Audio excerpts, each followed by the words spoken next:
பரிசுத்த வேதாகமம் புதிய ஏற்பாடு 1 கொரிந்தியர் 4ஆம் அதிகாரம். திருத்தூதரின் பணி. நீங்கள் எங்களை கிறிஸ்துவின் ஊழியர்கள், கடவுளின் மறை உண்மைகளை அறிவிக்கும் பொறுப்புடையவர்கள் என கருத வேண்டும். பொறுப்பாளர்கள் நம்பிக்கைக்குரியவர்களாய் காணப்பட வேண்டும் என எதிர்பார்க்கலாம் அன்றோ? என்னை பொறுத்த மட்டில் எனக்கு எதிராக நீங்களோ மக்களின் நீதிமன்றமோ தீர்ப்பளித்தால் அதை பற்றி சிறிதும் கவலைப்பட மாட்டேன். எனக்கு நானே தீர்ப்பளித்துக் கொள்ளவும் மாட்டேன். எனக்கு எதிராக குற்றம் எதுவும் இருப்பதாக தெரியவில்லை. ஆயினும் நான் குற்றமற்றவனாகி விட மாட்டேன். எனக்கு தீர்ப்பு வழங்குபவர் ஆண்டவர் ஒருவரே. எனவே குறித்த காலம் வரும் முன், அதாவது ஆண்டவரின் வருகைக்கு முன் யாருக்கும் தீர்ப்பளிக்க வேண்டாம்.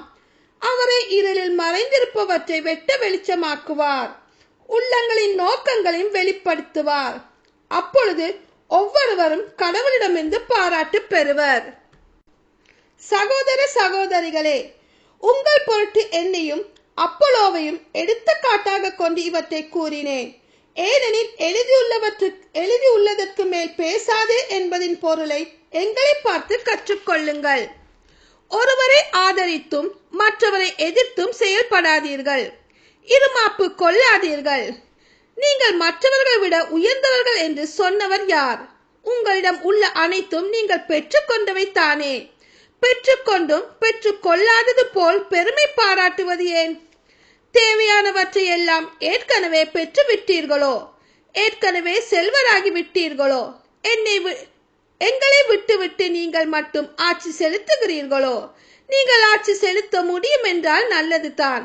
அப்படியானால் நாங்களும் உங்களோடு சேர்ந்து ஆட்சி செலுத்தலாமே. கடவுளின் திரு தூதராகிய எங்களை அவர் எல்லாருக்கும் கடையராக்கினார். நாங்கள் மரண தண்டனை பெற்றவர்கள் போலானோம். மனிதருக்கும் வான தூதருக்கும் உலகுக்கும் காட்சி பொருளானோம் என கருதுகிறேன். நாங்கள் கிறிஸ்துவின் பொருட்டு மடையர்கள், நீங்களோ கிறிஸ்துவோடு இணைந்த அறிவாளிகள். நாங்கள் வலுவற்றவர்கள், நீங்களோ வலிமை மிக்கவர்கள். நீங்கள் மாண்புள்ளவர்கள், நாங்களோ மதிப்பற்றவர்கள். இந்நேரம் வரை பட்டினியோடும் தாகத்தோடும் ஆடையின்றியும் இருக்கிறோம். அடிக்கப்படுகிறோம், நாடோடிகளாய் இருக்கிறோம். எங்கள் கைகளால் பாடுபட்டு உழைக்கிறோம். பழிக்கப்படும் போது ஆசி கூறுகிறோம். துன்புறுத்தப்படும் போது பொறுத்துக் கொள்கிறோம். அவமதிக்கப்படும் போது கனிவாக பேசுகிறோம். நாங்கள் உலகின் குப்பை போலானோம். இதுவரை அனைத்திலும் கழிவு பொருட்கள் என கருதப்பட்டு வருகிறோம். உங்களை வெட்கமடைய செய்ய நான் இவற்றை எழுதவில்லை. நீங்கள் என் அன்பார்ந்த பிள்ளைகளின் எண்ணி உங்களுக்கு அறிவு புகட்டவே இவற்றை எழுதுகிறேன்.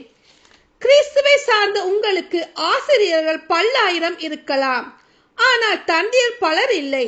நற்செய்தி வழியாக நான் உங்களை கிறிஸ்தவனாக ஈன்றெடுத்தேன். ஆகையால் நீங்கள் என்னை போலாகுங்கள் என அறிவுரை கூறுகிறேன். இதற்காகவே தீமோத்தேயுவை உங்களிடம் அனுப்பியுள்ளேன்.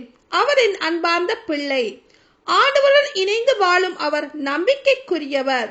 நான் கிறிஸ்து இயேசுவோடு இணைந்து வாழும் நிலையில் கடைபிடிக்கும் நெறிமுறைகளை அவர் உங்களுக்கு நினைவூட்டுவார். அவற்றையே நான் எங்கும் எல்லா திருச்சபையிலும் கற்பித்து வருகிறேன். நான் உங்களிடம் வரப்போவதில்லை என உங்களில் சிலர் எண்ணி இருமாப்பு கொண்டிருக்கின்றனர். ஆனால் ஆண்டவர் திருவுளம் கொண்டால் நான் உங்களிடம் விரைவிலேயே வருவேன். இருமாப்பு கொண்டுள்ள அவர்கள் என்ன பேசுகிறார்கள் என்பதை அல்ல, அவர்களால் என்ன செய்ய முடியும் என்பதை தெரிந்து கொள்ளத்தான் போகிறேன். இறையாட்சி பேச்சில் அல்ல, செயல்பாட்டில் தான் இருக்கிறது.